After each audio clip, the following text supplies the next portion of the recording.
Hello guys, I am Manisha Dogra और आज हम आ गए हैं हमारी सेकंड क्लास में जो कि है बैंक रिकन्सिलेशन स्टेटमेंट की।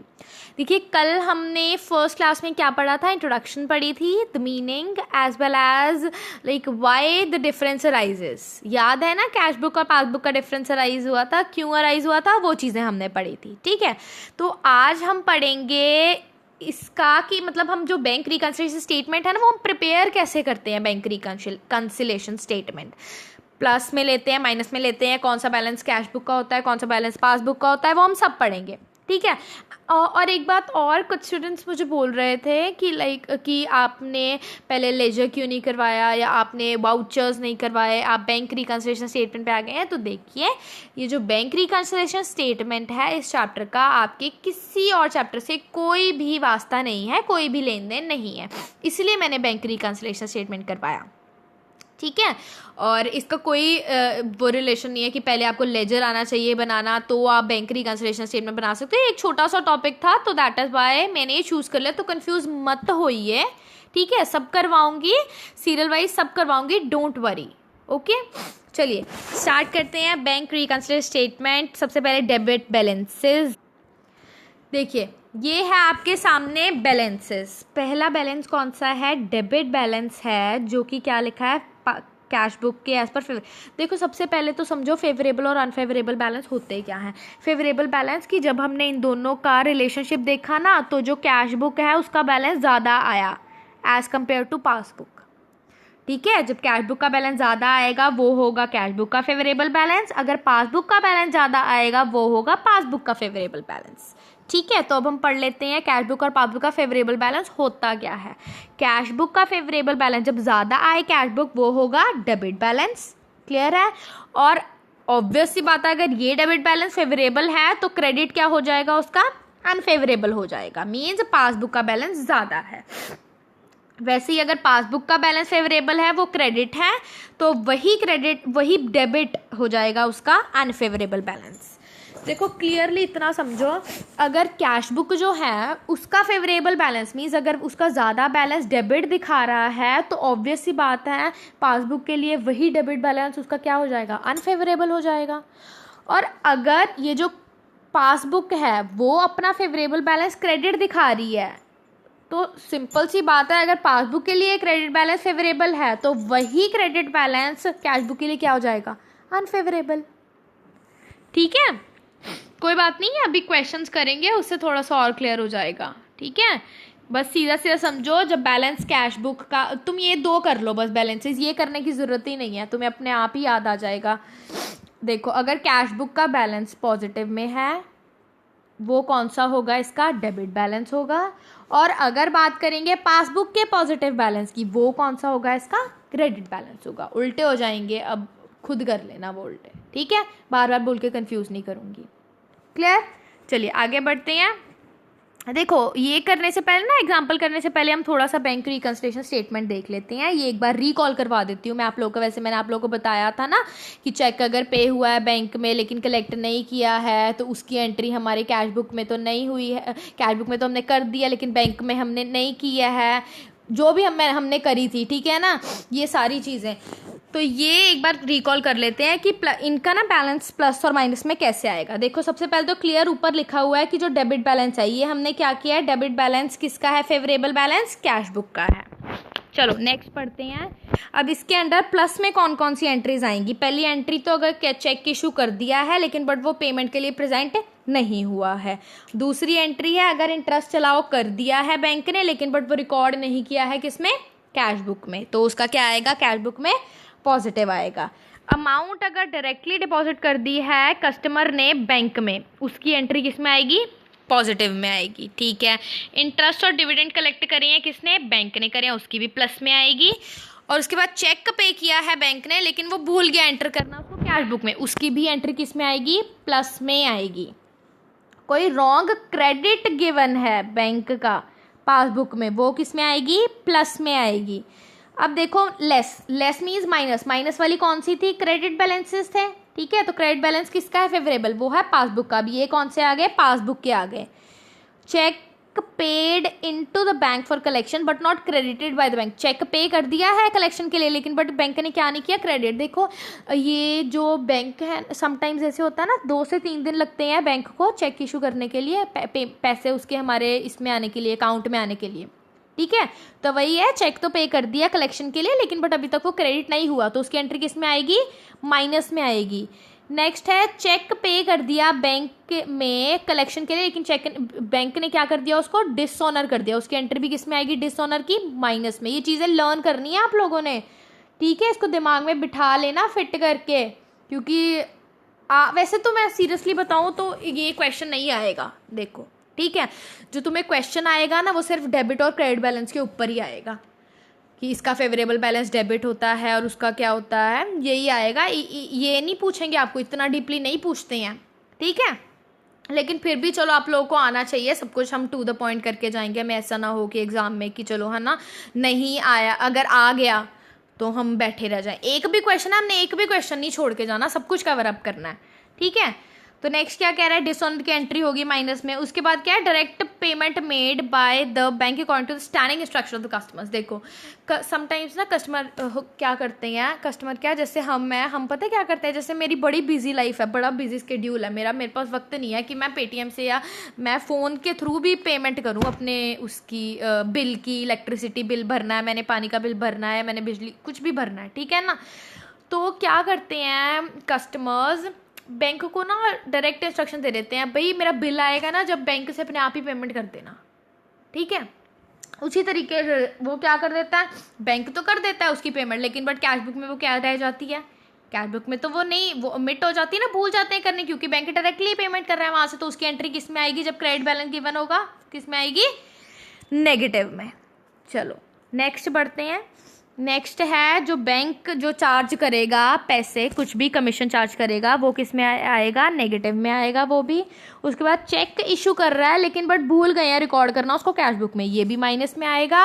और उसके बाद है कि कोई भी गलत डेबिट किया है, डेबिट किस में, बैंक में, पासबुक में डेबिट कर दिया, उसकी एंट्री किस में आएगी, माइनस में आएगी। और पीछे हमने क्या किया था, कोई भी रॉन्ग क्या किया था, हमने क्रेडिट किया था, ये देखिए, any wrong credit given by the bank in the passbook, तो उसकी एंट्री प्लस में आई थी। यहाँ पे कोई भी रॉन्ग डेबिट, पासबुक दोनों पासबुक में ही है, लेकिन एक क्रेडिट है एक डेबिट है, और इसकी डेबिट वाले की एंट्री किस में आएगी, माइनस में आएगी। तो ये नीचे क्लियरली लिखा है कि क्रेडिट बैलेंस किसका है, फेवरेबल बैलेंस पासबुक का। ओके चलो अब हम करते हैं एक एग्जाम्पल। ये है हमारी example, from the following particulars of Mr Vinod prepare the bank reconciliation statement as on March 31, 2014।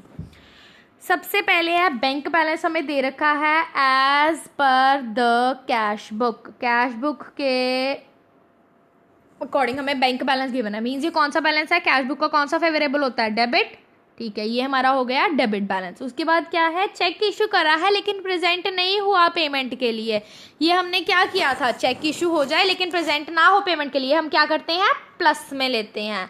उसके बाद था बैंक ने डायरेक्टली कलेक्ट कर लिया डिविडेंड, ये हमने डिविडेंड कलेक्टेड भी कहाँ से किया था, ये 8000 वाली एंट्री किस में आएगी, प्लस में आएगी। नेक्स्ट क्या था, बैंक ने चार्ज किया 400 रुपीज़ लेकिन पर एंटर नहीं किया कैश बुक में, ये हमने देखा था ना कि बैंक चार्ज करता है, डायरेक्ट पेमेंट कर देता है बैंक, या बैंक ने चार्ज किया है और एंटर नहीं किया कैश बुक में, इसकी एंट्री किस में आएगी, माइनस में आएगी। कोई भी चेक है वो डिपॉजिट हो गया लेकिन बट कलेक्ट नहीं हुआ, ये हमने एंड में ही किया कि डिपॉजिट हो गया लेकिन बट कलेक्ट नहीं हुआ, डिसऑनर हो सकता है, कुछ भी हो सकता है, तो इसकी एंट्री भी किस में आएगी, माइनस में आएगी।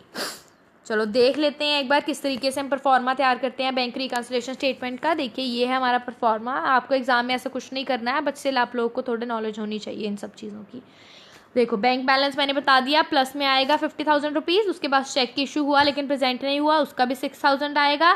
डिविडेंड कलेक्ट हुए हैं बैंक के द्वारा, वो भी 8,000 पॉजिटिव में आएंगे। बैंक ने कोई बैंक चार्जेस लिए हैं, डेबिट करे हैं, वो किस में आएंगे, माइनस में आएंगे। उसके बाद चेक डिपॉजिट हुआ लेकिन बट क्रेडिट नहीं हुआ, वो भी किस में आएगा, माइनस में आएगा।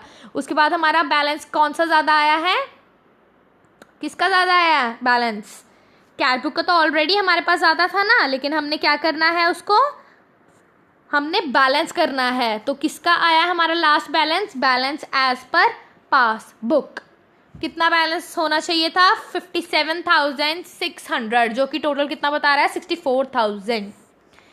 ठीक है, चलो एमसीक्यूज कर लेते हैं हम, किस तरीके के क्वेश्चंस आएंगे। देखिए, ये मेरा मकसद आप लोगों को करवाने का सिर्फ इसीलिए था क्योंकि स्टूडेंट्स बोलते हैं कि मैम आप प्रैक्टिकल करवाइए, प्रैक्टिकल करवाइए, तो इसीलिए मैंने आप लोगों को ये प्रैक्टिकल करवाया है, सो दैट आप लोगों को पता लग जाए किस तरीके से होगा, इसको सॉल्व कैसे करेंगे हम, बैंक रिकंसिलिएशन स्टेटमेंट प्रिपेयर कैसे करेंगे हम लोग। ठीक है, बाय द वे ये आपको एग्जाम में नहीं आएंगे, इसके 0.1 चांसेस हैं आने के। जो आपको आएगा वो मैं आपको करवाऊंगी, अभी करवा रही हूँ मैं आप लोगों को मल्टीपल चॉइस क्वेश्चन जो कि इससे रिलेटेड आएंगे। ठीक है, चलिए स्टार्ट करते हैं। फर्स्ट क्वेश्चन हमारा क्या कह रहा है कि जो हमारा मेन पर्पस है प्रिपेयर करने का बैंक रिकंसिलिएशन स्टेटमेंट, वो क्या है? सबसे पहले क्या हम बैलेंस जानना चाहते हैं, बैंक बैलेंस? क्या हम बैलेंस जानना चाहते हैं बैंक स्टेटमेंट का टू करेक्ट कैश बुक को ठीक करने के लिए, आइडेंटिफाई करने के लिए कि डिफरेंस क्यों आया है कैश बुक और बैंक स्टेटमेंट में? ये तो क्लियर है। हमारा पर्पस ही क्या होता है बैंक रिकंसिलिएशन स्टेटमेंट प्रिपेयर करने का, कि हम आइडेंटिफाई करते हैं difference at why the difference has arrived और occurred between the cash book as well as bank statement. Next करते हैं हम, ये है हमारे next MCQs. Next multiple choice question क्या कहता है कि बैंक रिकंसिलिएशन स्टेटमेंट क्या है? क्या ये पार्ट है बैंक स्टेटमेंट का? क्या ये पार्ट है कैश बुक का?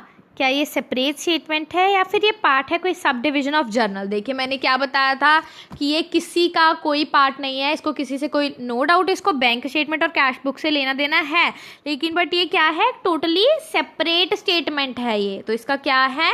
थर्ड है इसका आंसर। ना ही ये कोई सब डिविजन है जर्नल की, ये बिल्कुल सेपरेट स्टेटमेंट है जो कि किसके लिए बनाई जाती है? बैलेंस को सही करने के लिए कैश बुक और पासबुक के। ठीक है, नेक्स्ट क्या है? Uncollected cheques. चेक्स की स्पेलिंग की गलत है, ये होते हैं चेक की स्पेलिंग। ठीक है, जो कलेक्ट नहीं हुए हैं चेक, वो चेक उनको क्या कहते हैं? जो चेक अनकलेक्टेड हो, आउटस्टैंडिंग चेक्स, उसको क्या बोलते हैं हम? Outstanding cheques. जो कि चेक क्या हैं? अनकलेक्टेड हैं, जो कि कलेक्ट नहीं हुए हैं, उनको क्या कहेंगे? आउटस्टैंडिंग। ठीक है, नेक्स्ट क्या है? Favourable balance. फेवरेबल बैलेंस हमने किया है कैश बुक के रिलेटेड। हमारा फेवरेबल बैलेंस क्या होता है? डेबिट होता है, और पासबुक के रिलेटेड क्या होता है? क्रेडिट होता है। तो means B and C is the right answer. Got it? Favourable balance अभी किया था ना, डेबिट बैलेंस होता है कैश बुक का और क्रेडिट होता है पासबुक का, तो बी एंड सी दोनों सही हैं। नेक्स्ट है अनफेवरेबल बैलेंस मीन्स। अभी हमने क्या किया था? Favourable balance. अभी हम बात करेंगे अनफेवरेबल की। अनफेवरेबल कौन सा किया था हमने? कौन सा होता है अनफेवरेबल? अनफेवरेबल होता है कैश बुक का क्रेडिट और पासबुक का डेबिट। देखो यहाँ पे गिवन है क्या? कोई क्रेडिट गिवन है सिर्फ कैश बुक का, क्रेडिट बैलेंस इन बैंक स्टेटमेंट ये तो नहीं है, ये तो वो होता है फेवरेबल। डेबिट बैलेंस इन कैश बुक ये क्या होता है? ये भी फेवरेबल होता है। पेटी कैश बुक, पेटी कैश तो हमने की ही नहीं है, तो क्या है? First option A is the answer. Next देखते हैं, when cheque is not paid by the bank. जब चेक जो है बैंक से bank is not paid, bank मना कर देता है कि मैंने नहीं पेमेंट करनी है इसकी, तो क्या होता है? वो किस केस में करता है? डिसऑनरशिप के केस में करता है, जब डिसऑनर हो जाता है हमारा वो चेक। ठीक है, क्या केसेस होता है डिसऑनर के? क्या रीजन हो जाता है? बहुत सारे रीजन हो जाते हैं। फ्रॉड के कारण हो जाता है, वो बैड डेट हो जाता है, बंदे ने पैसे नहीं दिए होते हैं बैंक को, तो बैंक जब्त कर लेता है उसका अकाउंट, इसलिए बैंक उसका चेक क्या कर देता है? डिसऑनर कर देता है। ठीक है, बैंक रिकंसिलिएशन स्टेटमेंट किस इज प्रिपेयर्ड बाय? कौन प्रिपेयर करता है इसको? बैंक रिकंसिलिएशन स्टेटमेंट को बैंक प्रिपेयर करता है? No, accountant of the business, auditors या फिर रजिस्टर। ऑडिटर कौन होता है? ये तो ऑडिट करता है अकाउंट्स को, देखता है कि सही है गलत है, ये भी नहीं प्रिपेयर करेगा। रजिस्ट्रार कौन है? ये इसको क्या बता? बैंक रिकंसिलिएशन स्टेटमेंट का कौन तैयार करता है? अकाउंटेंट तैयार करता है बिजनेस का। बेसिकली ना ये कस्टमर्स तैयार करते हैं, जो बैंक के कस्टमर्स होते हैं ना, वही तैयार करते हैं ये बैंक रिकंसिलिएशन स्टेटमेंट। ठीक है, तो कौन तैयार करेगा? अकाउंटेंट तैयार करेगा, जो कि किसका अकाउंटेंट है? बिजनेस का अकाउंटेंट है।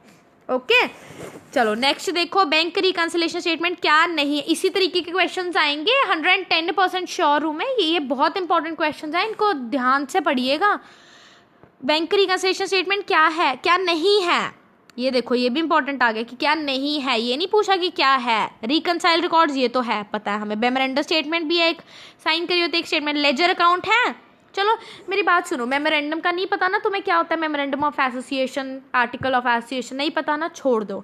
ये देखो नेक्स्ट, लेजर अकाउंट। मैंने क्या बताया, ये तो क्लियरली सुना है ना मैंने क्या बताया कि इसका रिलेशन किसी भी अकाउंट से नहीं होता।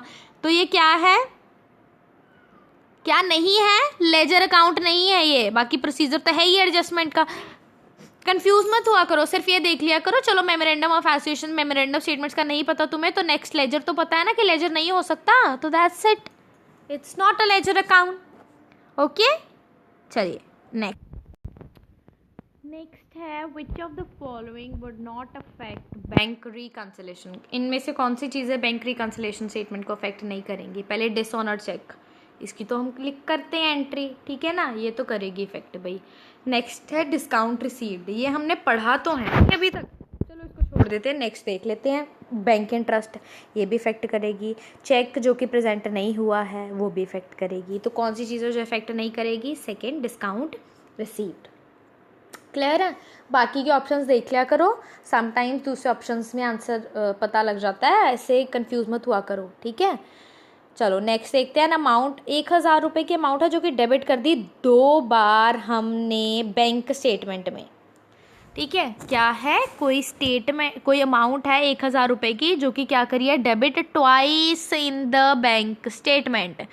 Overdraft as per cash book is starting पर, ओवरड्राफ्ट है तो मीन्स ओवरड्राफ्ट का क्या मतलब बताया था मैंने, कौन सा बैलेंस है, क्रेडिट बैलेंस है, मीन्स अनफेवरेबल बैलेंस है ना, क्या है, माइनस में है हमारा बैलेंस। अब देखो कोई अमाउंट है 1000 रुपये की, वो क्या है, डेबिट करी है।